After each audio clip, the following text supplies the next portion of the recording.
Hello friends, welcome to RK tutorial. ఈరోజు మనము 2024 Telangana DSC school స్టేట్లో వచ్చినటువంటి కొన్ని క్వశ్చన్లకు ఆన్సర్ చూద్దాం మనము. సో దీనికి సంబంధించినటువంటి కొన్ని వీడియోలు ఆల్రెడీ చేయడం జరిగింది. సో మిగతా క్వశ్చన్లు ఇప్పుడు ఆన్సర్ చూద్దాం మనము. ఆ పాత వీడియోస్ కూడా మన ప్లేలిస్ట్లో ఉన్నాయి, అది కూడా ఒకసారి చూడగలరు. ఇందులో ఫస్ట్ క్వశ్చన్ చూద్దాం. ఫస్ట్ క్వశ్చన్ ఏముందంటే, క్రింది వాటిలో బహుపది x³ - 3x² + 2x యొక్క శూన్య విలువ ఎంత అన్నాడు. ఇక్కడ మనకు ఆప్షన్లు ఇక్కడ 1, 2, 3, 4 4 ఉన్నాయి. 4, 2, 5, 3 అంట. ఈ 4 ఆప్షన్లో దీనికి ఏది శూన్యం అన్నాడు. ఇక్కడ శూన్యం అంటే అర్థమైంది. ఇక్కడ ఇందులో మనము విలువలు ప్రతిక్షేపిస్తే మనకు 0 వస్తే అదే శూన్యం అవుతుంది అనమాట. అయితే మొదటగా మనము ఈ ఇచ్చినటువంటి బహుపదులు మనము 4 ప్రతిక్షేపిద్దాం మనము. మరి బహుపది ఏముంది ఇక్కడ x³ - 3x + 2x కాబట్టి దీనిలో మనం x ఉన్న ఇక్కడ 4 రాస్తే ఏమొస్తుంది చెప్పండి. 4³ కాబట్టి x అంటే 4 కాబట్టి 4³ అనమాట. 4³ అంటే ఏమొస్తుంది, 4 × 4 × 4 అంటే 4 16, 16 64 వస్తుంది ఇక్కడ. మైనస్ అదేవిధంగా 3 × 4 ఇక్కడ x² అంటే 4² కాబట్టి 4 16, 16 ముళ్ళ. సో డైరెక్ట్ రాస్తే 16 ముళ్ళ ఎంత చెప్పండి, 48 వస్తుంది. తర్వాత ఇక్కడ 4 రెంట్ల 8 కాబట్టి ప్లస్ ఏమని ఇక్కడ మనకి 64, 8 కాబట్టి 64 + 8 ఎంత చెప్పండి, 72 వస్తుంది. మైనస్ ఎంత ఉంది ఇక్కడ 48 కాబట్టి -48. మనకు 0 రావడం లేదు కాబట్టి మనకు 4 శూన్యము కాదనమాట. మరి నెక్స్ట్ ఏమని చెప్పిన తర్వాత ఇక్కడ 2 ఉంది కాబట్టి 2 ప్రతిక్షేపిద్దాం మనము. మరి 2 రాసేమో 2³ అంటే మనకి 8 వస్తుంది ఇక్కడ. తర్వాత 2² అంటే 4 వస్తుంది. 4 ముళ్ళ 12 ఎంత చెప్పండి, 12 వస్తుంది. ప్లస్ ఎంత చెప్పండి ఇక్కడ 2 రెంట్ల 4 ఎందుకంటే x 2 కాబట్టి 2 2 4 అనమాట. ఇప్పుడు చూడండి ఇక్కడ 8 + 4 ఎంత చెప్పండి 12. సో +12 - 12 రెండు కూడా క్యాన్సిల్ అయిపోతుంది కాబట్టి మనకు వచ్చేది 0 కాబట్టి ఇచ్చినటువంటి బహుపదికి 2 ఏమవుతుంది మనకి శూన్యము అవుతుంది. అంటే అర్థమైంది. ఇక్కడ మనం డైరెక్ట్ ఇక్కడ ఆన్సర్కి వెళ్ళిపోతున్నాం. మనం ఆన్సర్ని దానిలో ప్రతిక్షేపిస్తే ఏదైతే 0 అవుతుందో అదే మనకు శూన్యం కావడం జరుగుతుంది అనమాట. లేదు మనం ప్రాసెస్ ప్రకారం చేస్తామంటే చూద్దాం ఇక్కడ ఒకసారి అది కూడా మనము. సో దీన్ని 0 అనుకుంటాం మనము. x³ - 3x² + 2x = 0 అనమాట. అన్నింటిలో ఇక్కడ x కామన్ ఉంది కాబట్టి x కామన్ తీస్తే అప్పుడు లోపల ఏమిటది ఇక్కడ x² - 3x + 2 ఉంటుంది అనమాట. సో =0. x అవతల పోతే బై కాబట్టి బై x కాబట్టి x/0/something 0 కాబట్టి ఈ మొత్తం ఇది మాత్రం మిగులుతుంది. మొత్తం కూడా 0 అయిపోతుంది అనమాట. అంటే x ఒక శూన్యంగా x కూడా మనం 0గా తీసుకోవచ్చు. మనం ఒక శూన్యాన్ని x = 0 అనుకోవచ్చు. అదేవిధంగా సో ఇది కూడా x² - 3x + 2 కూడా శూన్యంగా తీసుకుంటాం మనము. అయితే మనకు తెలుసు వర్గ బహుపది ఇట్లా. So x² + a + b × x + ab so equal to అంటే ఈ యొక్క బహుపది యొక్క శూన్యాలు ఏమైతే ఇవి ఈ ఫామ్లో రాస్తే మనం అంటే x + a × x + b అవుతాయి కాబట్టి మనకు శూన్యాలు. సో దీని కూడా ఈ రూపంలో రాద్దాం మనం. మరి a + b అంటే ఎంత చెప్పండి ఇక్కడ -3 కాబట్టి సో a + b = -3. అదేవిధంగా మరి ab అంటే ఎంత ఇక్కడ 2కి సమానం కాబట్టి a × b = మనకు 2కి సమానం అనమాట. మరి ఇక్కడ a + b = -3. ఏ విధంగా a × bని కూడా మనం మార్చుకుందాం మనము. మరి a × bని మనం abని మనము సో ఈ రెండు కూడితే మనకి ఎంత -3 వచ్చే విధంగా రాస్తే ఏమొస్తుందో చెప్పండి. ఇక్కడ -2 × -1గా రాసుకోవచ్చు. -2 × -2 ఎంత మైనస్ ఇంటూ మైనస్ ప్లస్ ఉంది. 2 1 2 వస్తుంది కాబట్టి మరి రెండు అంటే ఇప్పుడు ఏ అంటే ఎంత ఇక్కడ -2 అంటే బి అంటే ఎంత -3 కాబట్టి అదేవిధంగా a + b చేస్తే కూడా ఏమొస్తుంది చెప్పండి మనం ఇక్కడ. సో a అంటే -2 b అంటే -1 కాబట్టి -2 - 1 -3కి సమానం అవుతుంది కాబట్టి సో ఈ విధంగా అంటే అర్థమైంది ఇక్కడ. సో x ప్లస్ మరి ప్లస్ అంటే మనకి ప్లస్ a ఇక్కడ ప్లస్ a అంటే చెప్పండి ఇక్కడ ప్లస్ a అంటే మనకు -2కి సమానం కాబట్టి ఇక్కడ ఏం రాస్తుంది మనం -2గా రాసుకోవచ్చు. అదేవిధంగా x + b అంటే ఎంత x b అంటే -1 కాబట్టి -1గా రాసుకోవచ్చు మనం. దీని నుంచి మనకు 0కి సమానం చేసుకుంటే ఏమొస్తుంది, x = 2 వస్తుంది. అదేవిధంగా x = 1 వస్తుంది. కాబట్టి మనకి ఇచ్చినటువంటి ఆప్షన్లలో మనకు 2 ఉంది కాబట్టి మనకి x = 2 అనేది మనకి ఆన్సర్ కావడము జరుగుతుంది అనమాట. ఇలా కూడా చేయొచ్చు.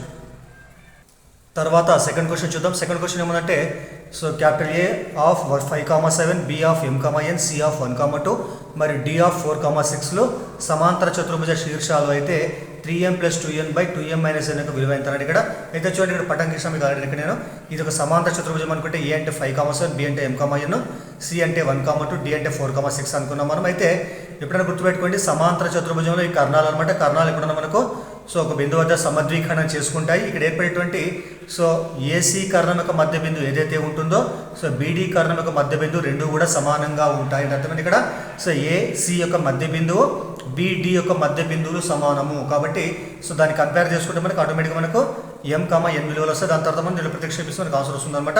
అయితే చూడండి ఇక్కడ మరి వీటి మధ్య బిందువు కనుక్కుందాం మనం. ఫస్ట్ ఏసీ మధ్య బిందువు, తర్వాత ఏసీ మధ్య బిందువు సో ఈక్వల్ అని చెప్పండి ఇక్కడ. సో బీడీ మధ్య సో బిందువు అనమాట. ఇక్కడ మధ్య బిందువు అనమాట. అయితే మనకు తెలుసు మరి మధ్య బిందువు ఫార్ములా ఏం చెప్పండి, x1 + x2/2, y1 + y2/2 అనమాట. ఇది మధ్య బిందువు ఒక సూత్రం అనమాట. నేను డైరెక్ట్ రాస్తాను ఇక్కడ. దీన్ని మనం x1 ఇది y1 ఇది x2 ఇది y2 అనుకుందాం మనం. ఇక్కడ ప్రతిక్షేపిస్తే చూడండి మరి x1 కింద 5 + 1 కాబట్టి 5 + 1/2 తర్వాత మరి y1 + y2/2 అంటే అర్థమైంది ఇక్కడ 7 + 2 సో /2 అనమాట. దాని తర్వాత మరి బీడీ మధ్య ఇక్కడ m+4 సో m+4/2 తర్వాత ఇక్కడ ఏముంది ఇక్కడ n+6/2 అనమాట. తర్వాత చూడండి ఇక్కడ ఏం చేస్తాం నెక్స్ట్ మనము సదృశ్య మూలకాలు కంపేర్ చేసుకుంటాం. అంటే అర్థమైంది ఇక్కడ ఈ బిందువు దీనికి సమానం చేసుకుంటాం, ఈ బిందువు దీనికి సమానం చేసుకుంటే ఇక్కడ చూడండి ఇక్కడ ఈ2 క్యాన్సిల్ అయిపోతే ఎంత మనకి 5 + 1 అంటే 6 అవుతుంది అనమాట. 6 ఈజ్ కూడా ఎంత అయిపోయింది ఇక్కడ m+n సమానం అవుతుంది. దీనికి మనకి m ఎంత వస్తుంది ఇక్కడ m+4 ఇక్కడ మరి m ఎంత వస్తుంది ఇక్కడ 4 అవుతుంది మైనస్ అవుతుంది కాబట్టి 6 - 4 2 అవుతుంది కాబట్టి సో m = 2 అనమాట. అదేవిధంగా ఇక్కడ కంపేర్ చేసుకుంటే ఇక్కడ 2 క్యాన్సల్ మరి n+6 ఎంత అయిపోయింది మనకు 7 + 2 అంటే 9 సమానం అవుతుంది. అప్పుడు n ఎంత వస్తుంది చెప్పండి 6 అవుతుంది మైనస్ కాబట్టి 9 - 6 అంటే 3 వస్తుంది కాబట్టి m అంటే 2 n అంటే 3 అనమాట. అయితే మనకేం కావాలి మనకు ఈ విలువ కావాలి కాబట్టి 3m + 2n ఎంత 2m - n అనమాట. నేను డైరెక్ట్ రాసి చూడండి ఇక్కడ సో m అంటే 2 కాబట్టి 3 × 2 3 రెంట్లు ఎంత చెప్పండి 6 వస్తుంది. అదేవిధంగా ప్లస్ ఇక్కడ n అంటే 3 కాబట్టి 2 × 3 అంటే 2 3 6 వస్తుంది బై సో 2m ఎంత ఇక్కడ 2 2 జా m అంటే 2 కాబట్టి 2 రెంట్ల 4 తర్వాత మైనస్ ఎంత ఇక్కడ 3 సో 4 - 3 ఎంత చెప్పండి 1 వస్తుంది కాబట్టి సో 6 + 6 ఎంత 12/1 అంటే అర్థం ఇక్కడ 12కి సమానం అన్నమాట. కాబట్టి 3m + 2n - n యొక్క విలువ మనకి ఎంత సమానం ఇక్కడ 12కు సమానం కావడము జరిగింది అనమాట. తర్వాత మూడో క్వశ్చన్ చూద్దాం. మూడో క్వశ్చన్ ఏముందంటే 18 సెంటీమీటర్లు 48 సెంటీమీటర్లు 16 సెంటీమీటర్లు కొలతలు గల ఒక లోహపు దీర్ఘఘనము కరిగించి సమఘనంగా పూర్తిగా మార్చితే ఏర్పడినటువంటి సమఘనం యొక్క అంచు పొడవు ఎంత అన్నాడు ఇక్కడ. మరి సమఘనం యొక్క అంచు పొడవు అంటే అర్థమైంది సమఘనం యొక్క భుజం అనమాట. మరి ఒక వస్తువును మరో వస్తువుగా మార్చినప్పుడు మనం ఏం సమానం ఉంటాయి ఇక్కడ వాటి యొక్క ఘన పరిమాణాలు సమానం ఉంటాయి కాబట్టి అంటే అర్థమైంది ఇక్కడ సమఘనం యొక్క ఘన పరిమాణం ఎంతైతే ఉంటుందో దీర్ఘఘనం ఘన పరిమాణం అంతే ఉంటుంది కాబట్టి మరి సమఘన ఘన పరిమాణం అనేది a³ కాబట్టి దీర్ఘఘన ఘన పరిమాణం ఎంత సో l × b × h అనమాట. మనకి ఇచ్చినటువంటి లెక్క ప్రకారం వాటి భుజాలు ఏమన్నా ఇక్కడ 18 48 16 కాబట్టి సో l అంటే 18 b అంటే 48 h అంటే 16 తీసుకుంటాం మనం. ఇక్కడ రాసి చూడండి ఇక్కడ సో a⁴ l అంటే ఎంత సో 18 తర్వాత b అంటే ఎంత 48 తర్వాత h అంటే ఎంత 16 రాసుకుందాం మనం. మరి మనకి a ఎంత అన్నాడు కాబట్టి a³ కూడా ఏం రాసి ఇక్కడ 18 ఏం రాసుకోవచ్చు మనము 18 కారణకాలు ఏమొస్తాయి సో 3 × 3 × 2 రాసుకోవచ్చు మనం 3 × 3 × 2 సో ప్రధాన కారణకాలు లబ్ధంగా రాస్తే 3 × 9 9 × 12 అనమాట 9 × 12 అనమాట. నెక్స్ట్ 48కి వచ్చే కారణకాలు ఏమొస్తాయి చెప్పండి ఇక్కడ 48కు 16 ముళ్ళ కాబట్టి 3 × సో 2 × 2 × 2 × 2 ఇక్కడ 2 రెంట్ల 4 4 2 8 16 16 ముళ్ళ 48 ఇక్కడ రైట్. నెక్స్ట్ 16కి వచ్చే కారణకాలు కూడా మళ్ళీ వస్తాయి మనకి ఇక్కడ సో 2 × 2 × 2 × 2 అనమాట. దీని మొత్తం క్యూబ్ రాస్తే వస్తుంది ఇక్కడ 3 × 3 × 3 సో 3లు 3 నెగటివ్ చేస్తాం మనం 3⁴ రాసుకుంటాము. 2 లైన్ ఇక్కడ సో 1 2 3 ఈ ఇక్కడ దాకా సో ఇక్కడ దాకా కలిపి మనకి ఏమొచ్చింది ఇక్కడ 2⁴ రాసుకోవచ్చు. మళ్ళీ మిగతా 1 2 3 సో 1 2 3 మొత్తం మనకు 3 జతల 2లు ఉన్నాయి ఇక్కడ సారీ 3 2లు ఉన్నాయి ఇక్కడ. ఇప్పుడు మనం a³ మనకి ఎంత ఇక్కడ మనకు 3³ 2³ కాబట్టి నెక్స్ట్ ఏం చేస్తా ఇరువైపులా ఘనమూలం చేస్తే ఏమవుతుంది ఇక్కడ ఈ క్యూబ్లన్నీ కూడా మనకు క్యాన్సల్ కావడం జరుగుతున్నప్పుడు మనకు వచ్చేటప్పుడు ఏ ఎంత అంటే సో 3 × 2 × 2 × 2 అనమాట. అంతే సో అప్పుడు 3 రెంట్ల 6 6 రెంట్ల 12 12 రెంట్ల 24కు సమానం కావడం జరిగింది. కాబట్టి సమఘనం యొక్క మనకు భుజం పొడవు మనకి ఎంతంటే 24 సెంటీమీటర్లకు సమానం కావడం జరుగుతుంది అనమాట.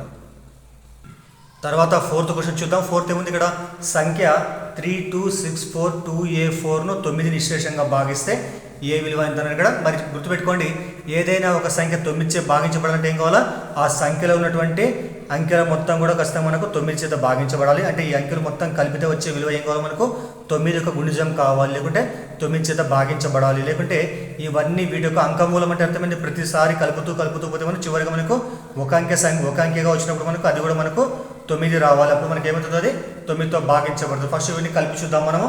మరి 3 + 2 + 6 + 4 + 2 + a + 4 దీంట్లో మనకు స్థిర సంఖ్యలు మొత్తం పూర్తి ఏమొస్తుంది ఇక్కడ మనకు 3 + 2 5 5 + 6 11 11 + 4 15 15 16 17 17 ఒక 4 ఎంత 21 21 + a అనమాట. మరి ఇక్కడ మనము ఈ 21 ప్లస్ అయినటువంటి మనకు 3 అంకంలో రావాలంటే అంటే 3 చే భాగించబడాలంటే మరి ఏ ప్లేస్లో ఏముండాలి చెప్పండి మనకు అంటే 3 అంకం 9 ఎకం 9, 9 2 10, 9 మూడు ఎంత 27 అనమాట. కాబట్టి సో 9 టేబుల్లో మనకు 27 వస్తుంది. కాబట్టి ఏ ప్లస్ ఎంత రాస్తున్నాం 20, ఈ రెండు కూడా 27తో చెప్పండి ఇక్కడ మనకు. సో 27 ప్లస్ ఏ ప్లస్లో 6 రాస్తే మనకు అది 27గా మారి 9తో భాగించబడుతుంది. కాబట్టి సో ఏ అంటే మనకి ఎంతకు సమానం ఇప్పుడు మనకు ఏ ఈజ్ ఈక్వల్ టు మనకు 6కు సమానం కావడం జరుగుతుంది. ఎందుకంటే 21 ప్లస్ 6 ఎంత 27 అవుతుంది. సో 27 మనకు 9 చేత భాగించబడుతుంది. కాబట్టి ఏ స్థానంలో మనకు 6 రాయడము జరుగుతుంది అనమాట. నెక్స్ట్ 5వ క్వశ్చన్ చూద్దాం. 5వ క్వశ్చన్ ఏమనంటే రాజు తన వయస్సు గురించి అడిగినప్పుడు ఇలా సమాధానం ఇచ్చాడు. మీరు నా వయస్సును 5 రెట్లు చేసి దానిని నా వయస్సు వర్గం నుండి తీసివేస్తే వచ్చేటువంటి ఫలితము 6 అయితే అతని వయస్సు ఎంత అని ఇక్కడ చూడండి. ఇక్కడ సో రాజు తన వయస్సు గురించి అడిగినప్పుడు ఇలా సమాధానం ఇచ్చాడు. మీరు నా వయస్సును మీరు నా వయస్సును 5 రెట్లు చేసి దానిని నా వయస్సు వర్గం నుండి తీసివేస్తే వచ్చేటువంటి ఫలితము 6 అయితే అతని వయస్సు ఎంత అని ఇక్కడ చూడండి. ఇక్కడ మనకు ఆప్షన్ మనకి 5, 6, 4, 8 ఉన్నాయి ఇక్కడ. మరి ఇందులో మనము సో ఇది మన వయసు అంట. ఏం చేయాలి మనం ఫస్ట్ మనం దీన్ని 5 రెట్లు చేయాలి. మనం ఇక్కడ మంచి ఆప్షన్ మనము మొదటగా వయసు మనం 5 అనుకుంటే దీనికి 5 రెట్లు చేసి ఏమొస్తుందో చెప్పండి. 5 × 5 అంటే మనకు 25 వస్తుంది అనమాట. మరి 5 యొక్క వర్గం ఎంత చెప్పండి 5 స్క్వేర్ అవుతుంది. కాబట్టి 25 అనమాట. మళ్ళీ మనకి ఇక్కడ వాడు వర్గం నుండి 5 రెట్లు తీసేసి ఎంత రావాలి మనకి 6 రావాలంట. ఇక్కడ ఏమొస్తుంది చెప్పండి ఇక్కడ. సో 5 స్క్వేర్ మైనస్ 5 × 5 ఎంత వస్తుంది మనకి 25 మైనస్ 25 0 వస్తుంది ఇక్కడ మనకి. కాబట్టి మనకు 5 ఆన్సర్ కావడం కాదు. నెక్స్ట్ 6 చూద్దాం ఇక్కడ మనము. మరి 6ను 5 రెట్లు చేస్తే ఏమొస్తుంది చెప్పండి 5 × 6 అంటే 30 వస్తుంది ఇక్కడ. ఎందుకంటే 6ను మనం 5 రెట్లు చేయాలి మనం. కాబట్టి అప్పుడు 6 ఎంత చెప్పండి 30 వస్తుంది ఇక్కడ. అదేవిధంగా 6ను వర్గం చేస్తే ఏమొస్తుంది చెప్పండి మనకు 6 స్క్వేర్ అంటే మనకు 36 అంటే ఇప్పుడు ఏం చేస్తాం మనము దానిని వర్గం నుంచి మనం 5 రెట్లను తీసేసి మనకి ఎంత 6 రావాలి. కాబట్టి ఇక్కడ ఏం చేస్తాను నేను 36 మైనస్ 30 చేసి మనకి ఎంత వస్తుంది అప్పుడు 6 వస్తుంది. కాబట్టి సో సెకండ్ ఆప్షన్ మనకి కరెక్ట్ ఆన్సర్ కావడము జరుగుతుంది. కాబట్టి ఈ విధంగా కనుక్కుంటాం మనం. ఇదేమైనా 4 చేస్తే మనకు 4 × 5 20 వస్తుంది. 4 స్క్వేర్ 60 కానీ మనకి మైనస్ వాల్యూ వస్తుంది. కాబట్టి అది కూడా మనకు ఆన్సర్ కాదు. నెక్స్ట్ ఇది కూడా మనకు ఆన్సర్ కాదు. కాబట్టి మనకు ఆన్సర్ ఏమంటే 6 అవుతుంది అనమాట. మరి చెప్పినటువంటి కండిషన్ ప్రకారం కూడా చేద్దాం మనము. మరి యొక్క రాజు యొక్క వయసు మనం ఫస్ట్ ఎక్స్ అనుకుందాం మనము. అంటే ఈ విధంగా ఆన్సర్ నుంచి కాబట్టి మనం లెక్క ప్రకారం చేస్తే ఏమొస్తుంది రాజు యొక్క వయసు ఎక్స్ అనుకుంటే వాడేమన్నాడు ఈ వయసుని ఏం చేయాలి ఫస్ట్ మనం 5 రెట్లు చేయాలంట మనం. కాబట్టి అప్పుడు ఏమైతే 5 రెట్లు చేస్తే 5x అవుతుంది. మళ్ళీ 5ను వర్గం చేసి ఏమొస్తుంది చెప్పండి x స్క్వేర్ వస్తుంది. నెక్స్ట్ ఇక్కడ ఈ వర్గం నుండి 5xని తీసేసి ఎంత కావాలి ఇప్పుడు మనకు 6కు సమానం కావాలి. కాబట్టి ఇక్కడ రాసుకోండి x స్క్వేర్ మైనస్ 5x = 6కి సమానం కావాలన్నమాట. అప్పుడు ఇవతలకు వస్తే ఏమైతే అది మైనస్ అవుతుంది. కాబట్టి x square minus 5x minus 6 = 0 అనుకుంటాం మనము. సో దీన్ని కూడా ఏం చేస్తాం మనం ఇక్కడ మనం a + b అంటే ఇంతకుముందు లెక్కలో మీకు చెప్పినా కదా a + b అంటే మనకి ఎంత ఉంది ఇక్కడ -5 అనుకుంటాము. అదేవిధంగా a × b అంటే మీకు ఎంత ఉంది చెప్పండి ఇక్కడ -6 ఉందన్నమాట. మరి రెండు దీని కారణంగా మనం ప్లస్ చేసిన తర్వాత మనకు -5 రావాలి. ఏం చేసినప్పుడు మనం 6 × b = దీని -5 వచ్చేది కారణంగా రాస్తే ఏమొస్తుంది ఇక్కడ -6 × 1గా రాసుకోవచ్చు మనం. -6 × 1 ఎంత అయిపోయింది -6 వస్తుంది. తర్వాత -6 + 1 చేస్తే వస్తుంది మనకి -5 వస్తుంది. కాబట్టి ఇది కంపేర్ చేస్తే ఇప్పుడు a అంటే -6 b అంటే సో 1. కాబట్టి దీని కారణాలు ఇప్పుడు ఏమైతే చెప్పండి x - 6 తర్వాత x + 1 = 0. దీని నుంచి మనకి x ఏమొస్తుంది అప్పుడు x = 6 వస్తుంది. ఇక్కడ x = -1 వస్తుంది. ఎప్పుడైనా వయసు మనకి ప్లస్లో ఉంటుంది కాబట్టి మనము x = 6గా తీసుకుంటాము. కాబట్టి మనకు ఈ విధంగా చేస్తే మనకు ఆన్సర్ మాత్రం 6 రావడం జరుగుతుంది అనమాట. తర్వాత 6వ క్వశ్చన్ చూద్దాం. 6వ క్వశ్చన్ ఏమంటే 3/2 × x + 5/3 × y = 5. తర్వాత 9x + 10y = 4 అనమాట. ఈ రెండు మనకు సమీకరణాలు ఇచ్చినాయి ఇక్కడ. సో వీటిని యాక్చువల్గా ఏమంటారు రెండు చరరాశులలో రేఖీయ సమీకరణాలు అంటారు. రెండు చరరాశులలో రేఖీయ సమీకరణాలు అనమాట. ఫస్ట్ ఏం చేద్దాం మనం ఇక్కడ మనకి భిన్నాలు ఉన్నాయి ఇక్కడ 3/2 5/3 వీటిని ఫస్ట్ మనం కాసాగట్టును సూక్ష్మీకరణ చేద్దాం మనము. ఇక్కడ రాస్తుంది మరి కాసాగ ఎంత వస్తుంది ఇక్కడ 2 × 6 వస్తుంది ఇక్కడ. తర్వాత క్రాస్ మల్టిప్లై చేస్తే ఏమొస్తుంది 3 × 9 × x 9x. తర్వాత నెక్స్ట్ ఇక్కడ కూడా 5 × 10 10y. సో ఈక్వల్ ఎంత బట్టి ఇక్కడ 5 ఉంటుంది. మరి అదేవిధంగా ఈ 6 గుణిస్తుంది కాబట్టి 9x + 10y so equal to 6 × 30. కాబట్టి మొదటి సమీకరణం మనకి ఈ విధంగా మారిందనమాట. మరి రెండో సమీకరణం ఏమని చెప్పండి ఇక్కడ రెండో సమీకరణం 9x + 10y so equal to 4 అనమాట. చూడండి ఇక్కడ మనకు సో ఇచ్చినటువంటి రెండు రేఖీయ సమీకరణాలు మనకు x y రెండు గుణకాలు సమానంగా ఉన్నాయి. x గుణకం 9 x గుణకం 9 ఇక్కడ y గుణకంతో 10 y గుణకం 10 ఇక్కడ. కానీ స్థిర పదాలు మాత్రము వేరే ఉన్నాయి. కాబట్టి మరి ఈ విధంగా x yల గుణకాలు సమానం ఉంటే ఆ సమీకరణాలు ఏమంటారు ఆ సమీకరణాలను అసంగత సమీకరణాలని అంటారు. అసంగత సమీకరణాలు ఇది మనకు 10వ క్లాస్లో ఉన్నటువంటి లెసన్లో ఉన్నటువంటి క్వశ్చన్ అనమాట. ఇది అసంగత సమీకరణాలు. అసంగత సమీకరణాలు అంటే అర్థమైంది ఇక్కడ. సో ఇక్కడ దీన్ని మనం a1x + b1y + c1 = 0 తర్వాత a2x + b2y + c2గా రాస్తే మనకు దీని ఒక కండిషన్ ఏం చెప్పండి, A1/A2 so equal to B1/B2 is not equal to C1/C2 అయితే ఆ సమీకరణాలు ఏమంటారంటే అసంగత సమీకరణాలు అంటారు. అంటే అర్థమైంది ఇక్కడ వీటికి వచ్చేటువంటి రేఖలు మనకు సమాంతరంగా వస్తాయి. అంటే ఈ సమీకరణాలకు మనము రేఖల్ని గీస్తే ఆ రేఖలు ఎలా వస్తాయి చెప్పండి, మనకు సమాంతరంగా వస్తాయి. కాబట్టి సమాంతర రేఖలు ఎప్పుడు కూడా ఖండించుకో, కాబట్టి వాటికి సాధన అనేటువంటి ఉండదు. కాబట్టి వీటికి సాధన లేదు అంటే అర్థమైంది ఇక్కడ వీటికి సాధనాలు అంటే వీటికి శూన్యాలు ఉండవు. కాబట్టి మనకు ఆన్సర్ ఏమంటే ఇవి అసంగత సమీకరణాలు కాబట్టి వీటికి సాధనాలు ఉండవు అంటే సాధన లేదని అర్థం అనమాట. గుర్తుపెట్టుకోవాలా, A1/A2 is equal to B1/B2 is not equal to C1/C2 అయితే ఆ సమీకరణాలు ఏమైతే అసంగత సమీకరణాలు అయితే అలా కాకుండా సో ఫస్ట్ మనకి A1/A2 is not equal to B1/B2 B2 అయితే ఏమైతే ఇప్పుడు అది సంగత సమీకరణాలు అవుతాయి. సంగత సమీకరణాలు అటువంటి సమీకరణాలకు మూలాలు ఏమిటప్పుడు శూన్యాలు కానీ మూలాలు కానీ ఒక జత ఒకే ఒక మూలాలు ఉంటాయి. వాటికి అంటే అర్థమైంది x ఒక విలువ వస్తుంది, y ఒక విలువ వస్తుంది కాబట్టి సాధన ఏకైకంగా ఉంటుంది. అలా కాకుండా so A1/A2 is equal to B1/B2 is equal to C1/C2 అయితే అంటే అర్థమైంది ఇక్కడ ఈ రెండు సమీకరణాలుగా గుణకాల నిష్పత్తి అన్ని సమానమైతే ఏమైతే చెప్పాడు వాటిని పరస్పర ఆధార సమీకరణాలని అంటారు. పరస్పర ఆధార సమీకరణాలని అంటారు. వాటికి అనంతమైన సాధనలు ఉంటాయి. గుర్తుపెట్టుకోవాలి మూడు కండిషన్లు. So A1/A2 is equal to B1/B2 not equal to C1/C2 అయితే అసంగత సమీకరణాలు, వీటి రేఖలు సమాంతరంగా ఉంటాయి, వాటికి సాధన ఉండదు. మరి A1/A2 is not equal to B1/B2 అయితే ఆ సమీకరణాలు ఏమంటారు, సంగత సమీకరణాలు అంటారు. వీటికి ఏకైక సాధన ఉంటుంది. మరి అలా కాకుండా A1/A2 is equal to B1/B2 equal to C1/C2 అయితే ఆ సమీకరణాలు పరస్పర ఆధార సమీకరణాలు అని అంటారు. వాటికి సాధనలు అనేకంగా ఉంటాయి. తర్వాత క్వశ్చన్ చూద్దాం. తర్వాత క్వశ్చన్ ఏమంటే మొదటి 8 రెండంకెల ప్రధాన సంఖ్యల సగటు ఎంత అని ఇక్కడ మనకు తెలుసు. సగటు ఫార్ములా సగటు ఈజ్ ఈక్వల్ అని చెప్పండి x బార్ ఈక్వల్ టు రాశుల మొత్తం రాశుల సంఖ్య కాబట్టి మనకి ఏం కావాలా, మొదటి 8 రెండంకెల ప్రధాన సంఖ్యలు కావాలా. మరి రెండంకెల ప్రధాన సంఖ్యలు ఏమిటో చెప్పండి. సో 11 ప్లస్ అంటే మొదటి 8 ప్రధాన సంఖ్యలు అనమాట రెండంకెలవి 11 ప్లస్ 13 ప్లస్ 17 ప్లస్ 19 ప్లస్ తర్వాత ఎంత అయిపోయిన తర్వాత 23 ప్లస్ 29 ప్లస్ తర్వాత 31 ప్లస్ 37 ఇవి మనకు మొదటి రెండంకెల ప్రధాన సంఖ్యలు అనమాట. మరి వీటి ఏం కూడా మనకు సగటు కావాలి. వాటి సంఖ్య మొత్తం అయితే 8 కాబట్టి 8 వస్తుంది. ఇక్కడ x బార్ ఈక్వల్ టు ఇవన్నీ కూడితే మనకు వచ్చేటువంటి చెప్పండి 180 వస్తుంది. సో 180/8 అనమాట. మరి నెక్స్ట్ ఏం చేస్తే ఇక్కడ మనము వీటిని సో దీంతో భాగారం చేసుకుందాం. మనము 8ని 180ని 8తో భాగిస్తే వస్తుంది 8 2 16 ఇక్కడ మనకు 2 ఉంటుంది. ఇక్కడ పాయింట్ పెడితే 0 వస్తుంది. 8 2 16 4 ఉంటుంది. ఇక్కడ పాయింట్ 0 వస్తుంది. ఇక్కడ 8 5 40 శేషం 0 వచ్చింది. కాబట్టి మనకు వచ్చేటువంటి ఆన్సర్ ఏంటంటే 2.25. కాబట్టి మొదటి రెండంకెల 8 ప్రధాన సంఖ్యల సగటు ఎంతంటే 2.25 సారీ ఇక్కడ 0 ఉంది. ఇక్కడ 22.5 ఇక్కడ 22.5 వస్తుంది. ఎందుకు వస్తే ఇక్కడ మనం ఎందుకంటే ఇక్కడ సో 8 2 16 ఇక్కడ మనం 0 దించుకున్నాం మళ్ళీ ఇక్కడ కాబట్టి 8 2 16 ఇక్కడ మళ్ళీ ఇక్కడ మనం లేకుంటే మనం పాయింట్ పెట్టుకున్నాం కాబట్టి మనకి ఎంతంటే సో 22.5 రావడం జరుగుతుంది. ఇక్కడ 2.25 కాదు 22.5 రావడము జరుగుతుంది ఆన్సర్. తర్వాత 8th క్వశ్చన్ చూద్దాం. 8th క్వశ్చన్ ఏమంటే x² - x - 6 0 మూలాలకు వ్యుత్క్రమ మూలాలు కలిగి ఉన్నటువంటి సమీకరణము ఎంత అని ఇక్కడ అయితే ఎప్పుడైనా గుర్తుపెట్టుకొని మనకు వ్యుత్క్రమ మూలాలు అంటే అర్థమైంది. మనకి ఇచ్చినటువంటి సమీకరణం చేయాలి మనం 1/x రాస్తే అంటే x ప్లేస్లో మనము x అక్కడ ఏం రాస్తాం మనం 1/x రాస్తే మనకు వచ్చేటువంటిది ఏమంటే సో వీటి యొక్క మూలాలుగా వ్యుత్క్రమ మూలాలు కలిగినటువంటి సమీకరణం మనకు రావడం జరుగుతుంది అనమాట. మరి ఇచ్చినటువంటి సమీకరణం ఏమని చెప్పండి, x² - x - 6 0 అనమాట. ఇది సమీకరణము. దీంట్లో ఏం చేయాలి మనం x ఉన్న ప్లేస్లో ఏం రాస్తాం మనం 1/x రాస్తాం అనమాట. అప్పుడే వస్తుంది 1/x² మైనస్ x ఉన్న ప్లేస్లో 1/x రాయాలి మైనస్ ఇక్కడ 6 అలాగే ఉంటుంది ఈక్వల్ 0 అనమాట. మరి వీటికి కాసాగ ఎంత చెప్పండి ఇక్కడ సో x² కాసాగ అవుతుంది ఇక్కడ.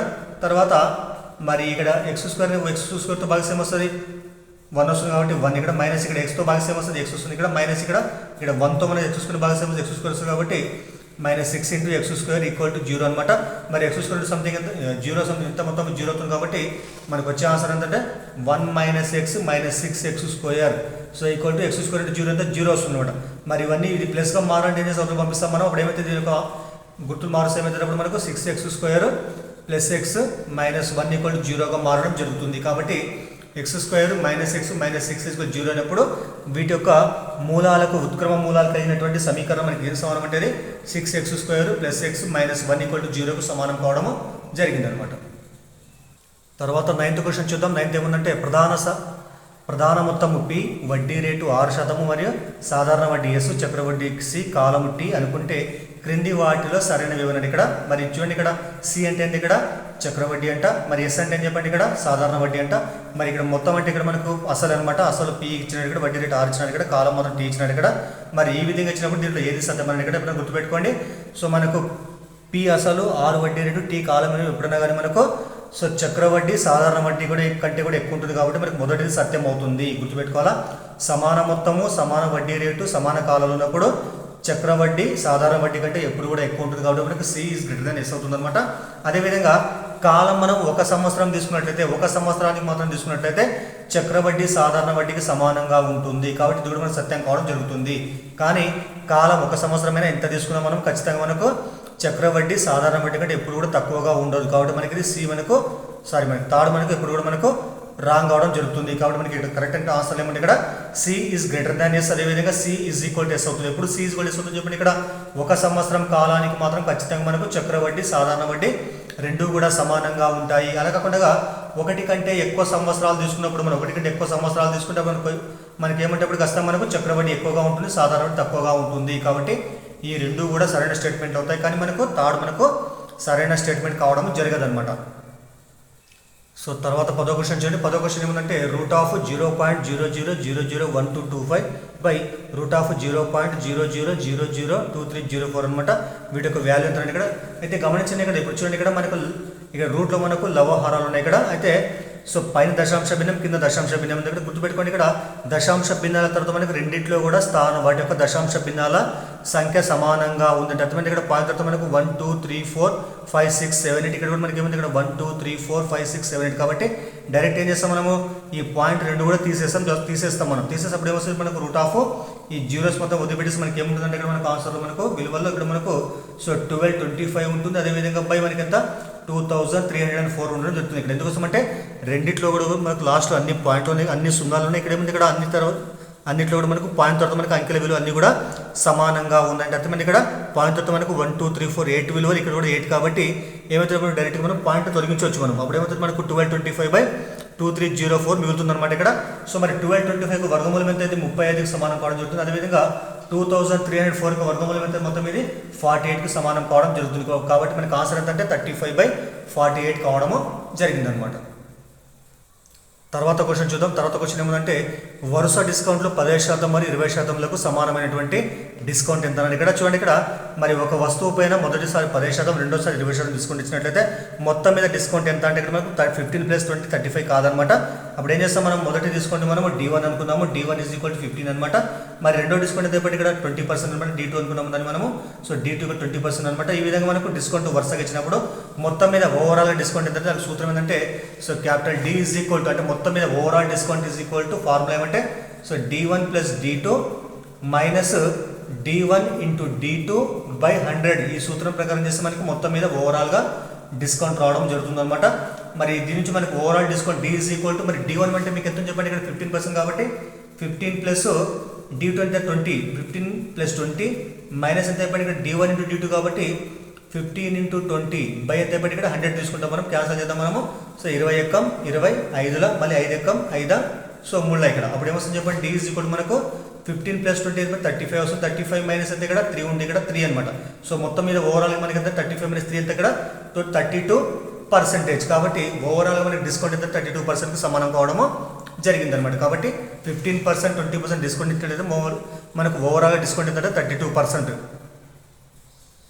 తర్వాత 12వ క్వశ్చన్ చూద్దాం 12వ క్వశ్చన్ ఏముందంటే త్రిభుజంలోని 3 అంతర కోణాల సమద్విఖండన రేఖల మిళిత బిందువు ఆ త్రిభుజానికి సో డాష్ అన్నది ఇక్కడ మరి దీనికి ఆన్సర్ ఏమంటే అంతర్వృత్త కేంద్రం కావడం జరుగుతుంది గుర్తుపెట్టుకోవాలి ఇక్కడ త్రిభుజంలోని 3 అంతర కోణాల సమద్విఖండన రేఖల మిళిత బిందువుని ఏమంటారంటే ఆ త్రిభుజానికి అంతర్వృత్త కేంద్రం అని అంటారు అన్నట్టు గుర్తుపెట్టుకోవాలి మరి పరివృత్త కేంద్రం అంటే ఏం చెప్పండి ఒక త్రిభుజం యొక్క లంబ సమద్విఖండన రేఖల యొక్క ఖండన బిందువును పరివృత్త కేంద్రం అని అంటారు ఒక త్రిభుజం యొక్క లంబ సమద్విఖండన రేఖల ఖండన బిందువును పరివృత్త కేంద్రం అని అంటారు మరి గురుత్వ కేంద్రం అంటే ఏంది ఒక త్రిభుజంలో ఉన్నటువంటి మధ్యగత రేఖల ఖండన బిందువును గురుత్వ కేంద్రం అని అంటారు అదేవిధంగా ఒక త్రిభుజం యొక్క సో లంబాల యొక్క ఖండన బిందువులు ఏమంటారంటే ఆ త్రిభుజం యొక్క లంబ కేంద్రం అని అంటారు గుర్తుపెట్టుకోవాలా మరి ఇక్కడ చూడండి పరివృత్త కేంద్రం అంటే అర్థమండి సో త్రిభుజాన్ని ఏం చేయాలి మనం త్రిభుజం యొక్క భుజాన్ని మనము సో లంబంగా ఇక్కడ మనం లంబంగా విభజించాలన్నమాట. ఇక్కడ దీని గుండా శీర్షం గుండా పోదనమాట అది. సో దీని ఏమిటి ఇప్పుడు ఉంచేటువంటి దీని ఏమంటారంటే పరివృత్త కేంద్రం అంటారు అనమాట. అలా కాకుండా లంబ కేంద్రం అంటే ఏంటి, ఇక్కడ త్రిభుజం యొక్క ఎదుటి భుజం నుంచి మనము ఎదుటి శీర్షం నుంచి ఈ భుజానికి గీచేటువంటి లంబం అంతే ఇక్కడ మనకి. సో దీన్ని సమద్విఖండం చేయదనమాట అది. కాబట్టి ఇక్కడ నుంచి మనము ఇట్లా గీస్తాం అంతే, మన లంబం ఉంటుంది అంతే ఇక్కడ మనకి. దీన్ని సమద్విఖండం అంతా చేయదనమాట. సో ఈ ఖండన బిందువులు ఏమంటే లంబ కేంద్రం అని అనడము జరుగుతుంది అనమాట. కానీ ఇక్కడ ఏంది, ఇక్కడ ఈ భుజాన్ని లంబంగా సమద్విఖండన చేసేటువంటి రేఖల ఖండన. ఇది శీర్షాల గుండా పోవచ్చు పోకపోవచ్చు అనమాట, గుర్తుపెట్టుకోవాలి. తర్వాత 13వ ప్రాబ్లం ఏంటంటే బిందువులు 4,8 మరియు 1,-1 కలిపేటువంటి రేఖ యొక్క వాలు ఎంత అని ఇక్కడ. మరి రేఖ వాలు సూత్రం ఏం చెప్పండి, m = మనం తెలుసు already, m = y2 - y1 x2 - x1. ఇది మనకు రేఖ యొక్క వాలు సూత్రం అనమాట. So m = y2 - y1 x2 - x1 అనమాట. మరి ఇప్పుడు ఏమనుకుంటే ఇక్కడ దీన్ని మనము x1 y1 ఇదేమో x2 y2 అనుకుందాం. మనం ఇప్పుడు ప్రతిక్షేపిద్దాం. మనం ఫస్ట్ y2 అంటే మీకు ఎంత చెప్పండి ఇక్కడ. సో 8 ఉంది కాబట్టి y2 అంటే 8 మైనస్ y1 అంటే మీకు ఎంత ఉంది ఇక్కడ.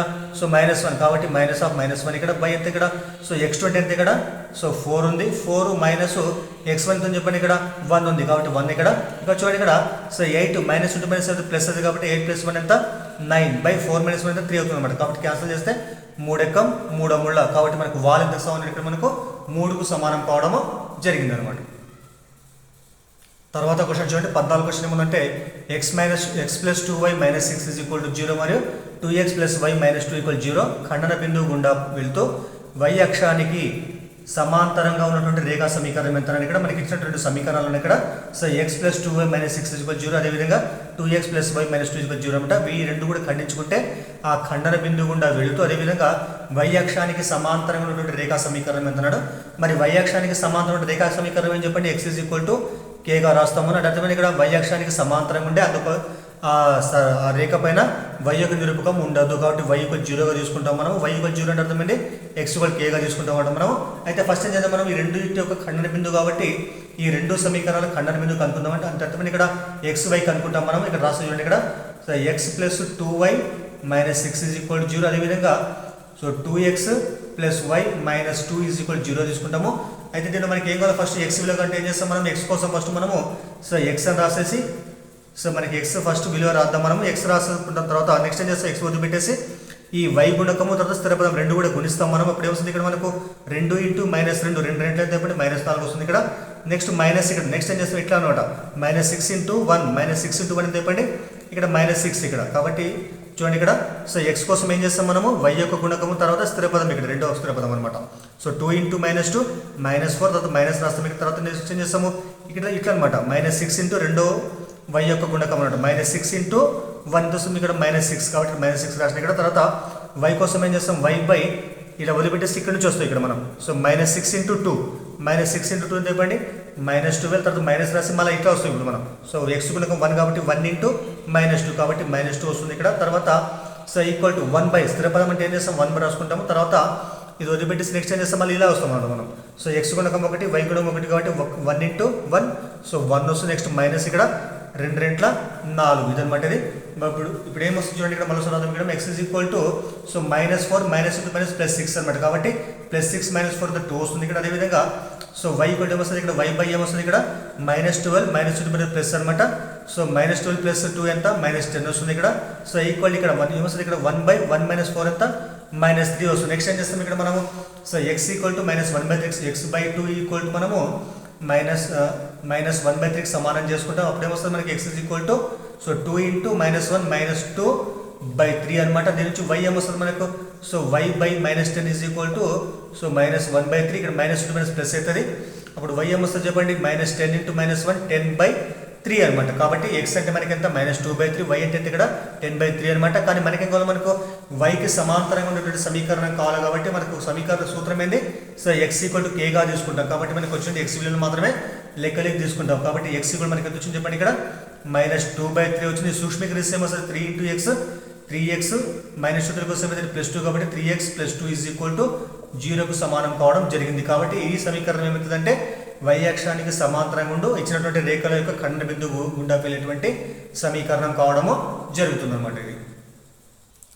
ఇవి డిఎస్లో వచ్చిన కొన్ని ప్రాబ్లమ్స్ అనమాట. సో దయచేసి వీడియోని లైక్ చేయండి, అదేవిధంగా ఛానల్ సబ్స్క్రైబ్ చేయండి. మిగతా ప్రాబ్లమ్స్ ఏవైతే ఉన్నాయో మిగతా వీడియో చెప్పుకుందాం మనము. సో వీడియోని మీ ఫ్రెండ్స్కు ఫ్యామిలీ మెంబర్స్ కూడా షేర్ చేయండి. Thank you.